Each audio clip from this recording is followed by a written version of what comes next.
Hey aspiring woodworkers, DIYers, and people with too much time on your hands, don't let this great hair fool you. I'm an aspiring woodworker too, and I want to welcome you to the Weekend Woodworker. We're going to make some mistakes, we're going to learn a whole lot, and we're going to have some fun in the process. For today's project, we're going to be making some classy coasters. I know what you're thinking, that's really going to help me take my cocktail parties to the next level. And it'll make my friends think I have furniture worth protecting. Well, that's the idea. Let's get started. Alright, we are ready to get started. First, I set my fence just narrower than the narrowest piece of the wood. Then I cut off 2 perpendicular sides, leaving me with a nice square piece left. I checked each piece to make sure that I got the best section of the wood left over, and I cut off the worst part, which is why you can kind of see me fiddling with it here. Although I apologize, I got really excited when I was playing with the speed settings, and I may have ruined this clip. Hopefully you can still see what you need to see.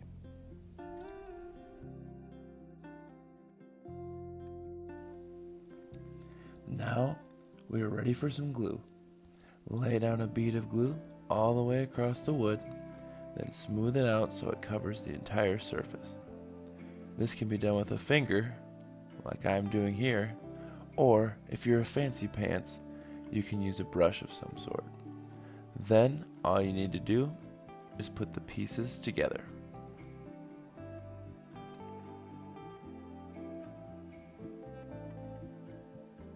Once you have everything glued and assembled, it's ready to be clamped.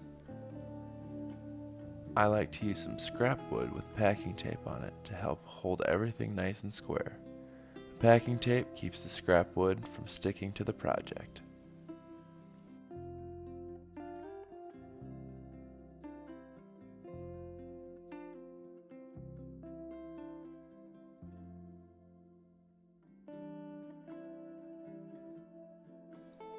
I would also recommend scraping off any excess glue before it dries, so you don't have to try and clean it off when it's dry, like this idiot. Then I go back over it with some 80 grit sandpaper to get any remaining glue off and fix anything that isn't flush. Then I use some glue to fill in the bigger gaps, wiping off any excess glue before going over it with some 100 grit sandpaper.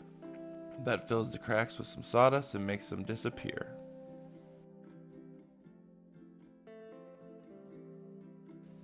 Then I use some 120 and 180 grit sandpaper to smooth everything out, and we're ready to cut our coasters.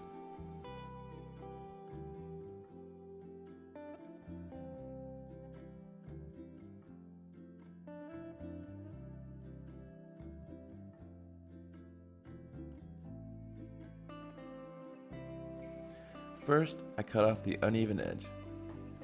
Then I clamp a stop block in place to make sure that each coaster is cut to the same thickness. I didn't actually measure, but I'm cutting them somewhere between 1/8 and 1/4 of an inch thick.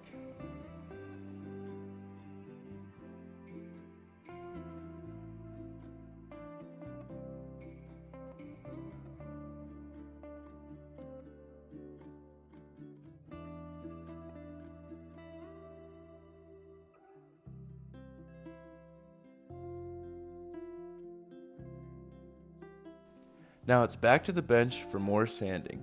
I sand each coaster with 120, 180, and 240 grit sandpaper to get it nice and smooth. Next, I vacuum off my workspace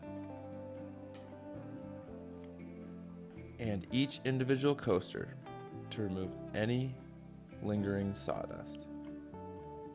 It's always good to suck your wood off real good.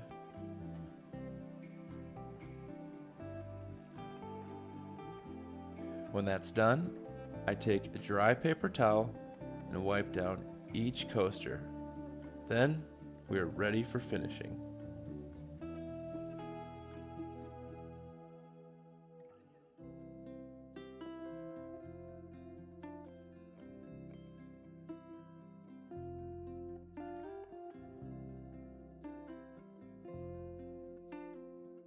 For this project, I will be using some Danish oil and a clear coat of polyurethane.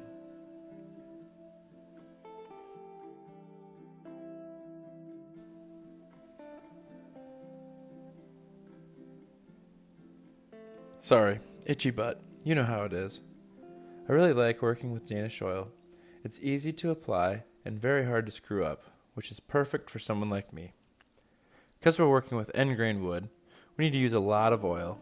End grain acts a lot like a sponge, so it will absorb a lot of the first coat.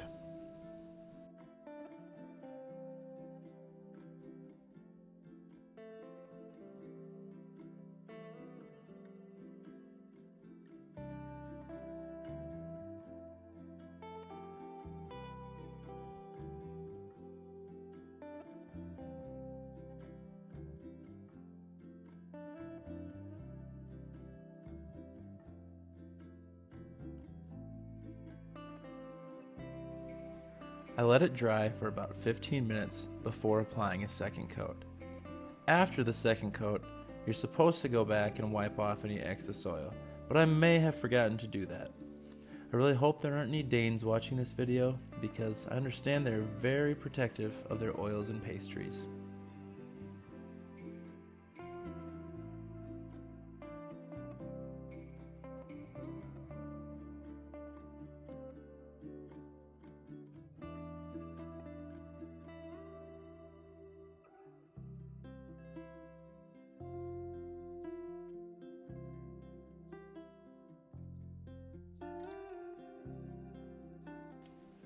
I forgot to mention one of the major downsides of working with Danish oil.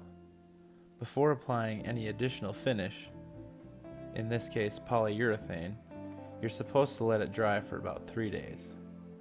Fortunately, I was out of town over the weekend, so here I am 3 days later applying the first coat of poly.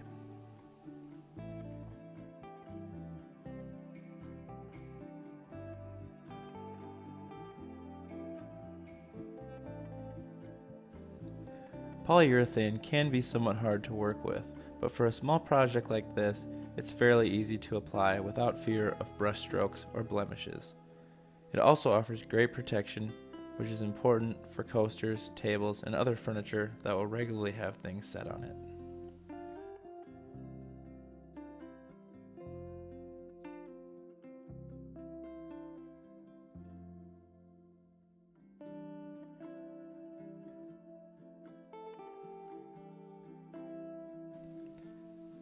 Let the poly dry for 3 to 4 hours and then give it a light sanding with some 220 grit sandpaper. This will help even out the finish and remove any dust that may have landed on the piece while the poly is drying.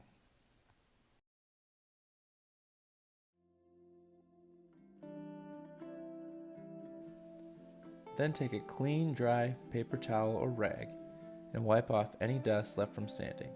After that, you're ready for another coat.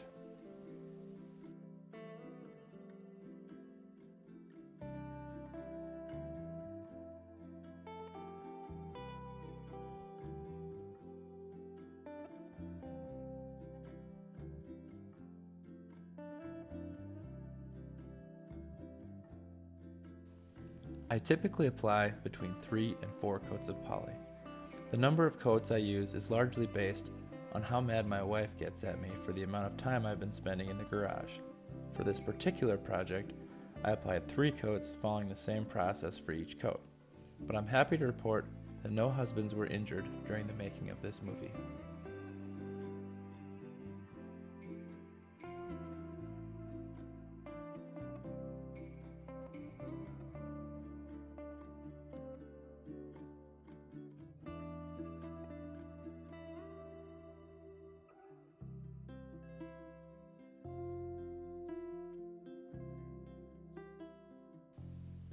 After the final coat of poly is dry, I like to give it a very light sanding and then buff out the sanding marks with a clean, dry paper towel.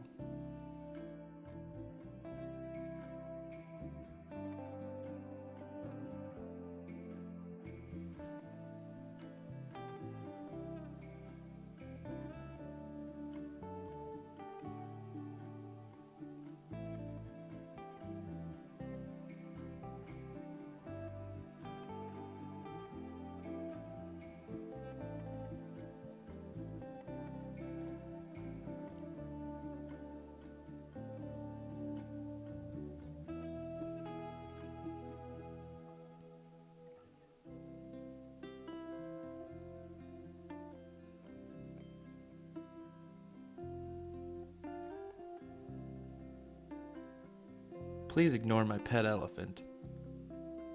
He gets very playful this time of night, especially if I've been spending long hours working on a project.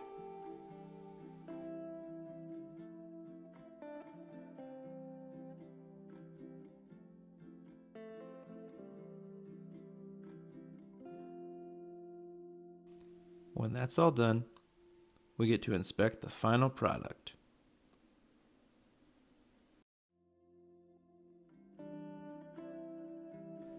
And more importantly, enjoy the fruits of our labor.